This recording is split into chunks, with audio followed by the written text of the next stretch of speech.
여러분, 친환경 정책하면 딱 떠오르는 나라, 바로 독일이죠. 녹색 정책의 모범생으로 불리던 나라잖아요. 그런데 지금 독일이 스스로 판 함정, 이른바 녹색 딜레마에 빠져서 허우적대고 있습니다. 분명 좋은 의도로 시작했을 텐데 어떻게 이런 예상치 못한 위기를 맞게 된 걸까요? 오늘 그 거대한 역설의 실체를 한 배 파헤쳐 보겠습니다. 이 모든 이야기의 시작은 정말 기묘하고도 상징적인 한 사건에서부터 출발합니다. 한번 생각해 보세요. 친환경의 상징인 전기차 공장을 같은 녹색을 외치는 환경운동가들이 공격한다? 아니, 이게 말이 되나요? 바로 이 믿기 힘든 장면이야말로 지금 독일이 처한 거대한 딜레마를 압축적으로 보여주고 있습니다. 자, 그럼 첫 번째 단서부터 한번 따라가 볼까요? 모든 논란의 중심에 서 있는 독일의 테슬라 공장. 여기서 대체 무슨 일이 벌어지고 있는 걸까요? 갈등은 시간이 갈수록 점점 더 격렬해졌습니다. 2024년 3월에는요, 누군가 송전탑에 불을 질러서 공장 전체가 멈춰서는 초유의 사태가 벌어졌고요. 불과 2달 뒤에는 무려 수백 명의 시위대가 공장 안으로 진입하려고 시도했습니다. 이건 그냥 평화로운 시위를 넘어선 사실상 공격에 가까웠죠. 이들이 외친 구호는 아주 명확했습니다. 이건 녹색이 아니다. 테슬라가 전기차를 만들기 위해 어마어마한 양의 물을 쓰고 또 숲을 파괴하고 있다는 거예요. 이게 어떻게 진짜 친환경이냐고 목소리를 높인 거죠. 바로 이 지점에서 녹색이라는 아름다운 이상과 그 이상을 실현하는 현실 사이에 커다란 균열이 보이기 시작합니다. 그렇다면 이 갈등의 뿌리는 대체 어디에 있는 걸까요? 이걸 이해하려면 시간을 좀 거슬러 올라가야 합니다. 독일이 수십 년 동안 정말 야심차게 추진해온 아주 거대한 녹색 실험으로 말이죠. 바로 에네르기밴드, 우리말로는 에너지 대전환쯤 되겠네요. 2011년 후쿠시마 원전 사고에 전 세계가 충격에 빠졌을 때 독일은 결단을 내립니다. 이제 원자력도 화석연료도 모두 버리고 오직 재생 가능 에너지로만 가겠다. 이건 정말 세계에서 가장 야심찬 계획이었어요. 그 목표 자체는 누구도 부정할 수 없을 만큼 숭고했죠. 이 거대한 실험에는 크게 3가지 목표가 있었어요. 첫째, 위험한 원자력 발전소는 싹 다 문을 닫는다. 둘째, 태양광과 풍력 발전에 막대한 보조금을 쏟아부어서 대규모로 키운다. 그리고 마지막으로 2030년까지 탄소 배출량을 획기적으로 줄인다. 어때요? 듣기만 해도 정말 완벽한 녹색 청사진 같지 않나요? 하지만 말이죠. 이 완벽해 보이던 청사진에 아무도 예상하지 못했던 치명적인 부작용들이 나타나기 시작합니다. 지금부터 그 계획이 낳은 정말 의도하지 않았던 결과들을 하나씩 마주해 보시죠.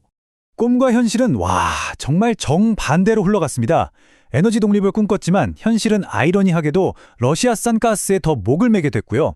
저렴한 친환경 전기를 약속했지만 정작 날아온 건 3배나 폭등한 전기요금 청구서였죠. 그리고 녹색 산업의 리더가 되기는커녕 독일의 자랑이던 공장들이 오히려 짐을 싸서 독일을 떠나기 시작했습니다. 숫자는 더 냉정하게 현실을 보여줍니다.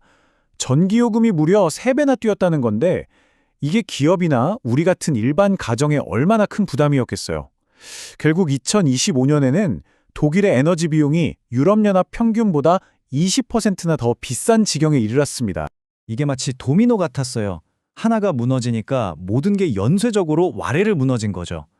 안정적인 원전을 끄니까 당장 에너지 안보가 흔들렸고요. 바람 불고 해 뜰 때만 전기를 만드는 재생에너지를 보충하려고 아이러니하게도 환경오염의 주범인 석탄 발전을 다시 늘려야 했습니다. 결정타는 이 비싼 전기료와 까다로운 규제를 견디지 못한 기업들이 독일을 떠나기 시작한 것이었죠. 독일 제조업의 자존심이라고 할 수 있는 BASF나 폭스바겐 같은 회사들이 왜 하필 중국으로 갔을까요?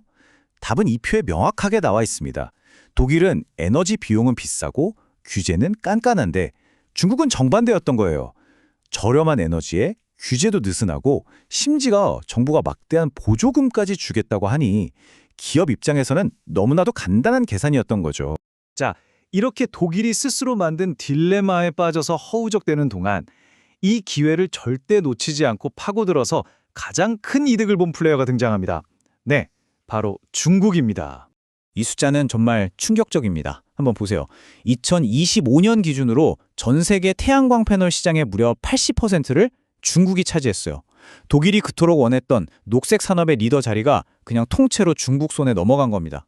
전문가들은 이 현상을 차이나 쇼크 2.0이라고 불러요.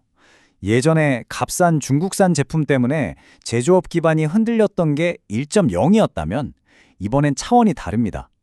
미래 산업의 핵심인 이 녹색 기술 주도권 자체를 통째로 빼앗기는 거니까 훨씬 더 강력하고 뼈아픈 충격이라는 거죠. 중국의 전략은 정말 치밀하고 집요했습니다. 그냥 기회를 잡은 게 아니에요.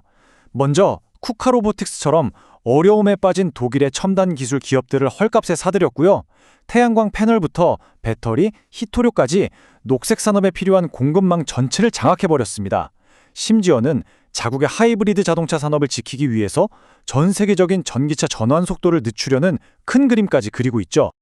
자, 이제 이 긴 이야기의 끝이 보입니다. 독일의 이 값비싼 경험은 과연 우리에게 어떤 교훈을 남겼을까요? 수십 년간 그 모든 대가를 치르면서 추진했던 야심찬 정책의 성적표는 너무나 초라했습니다. 2025년 독일의 탄소 배출 감축률은 고작 1.5%, 목표치의 절반에도 한참 미치지 못하는 수치죠. 경제 성적표는 더욱 심각합니다. 독일 중앙은행이 내놓은 2026년 경제 성장률 전망치는 불과 0.6%. 이건 사실상 성장이 멈췄다는 얘기거든요.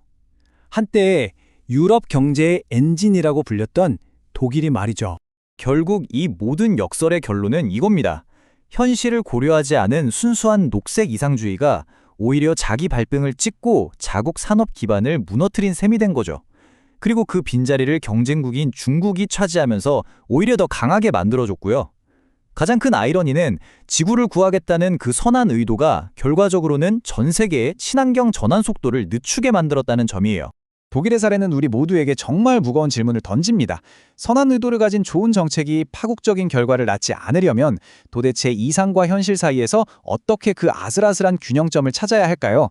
이 질문에 대한 답을 찾는 것, 어쩌면 앞으로 우리 모두에게 남겨진 가장 중요한 숙제일지도 모르겠습니다.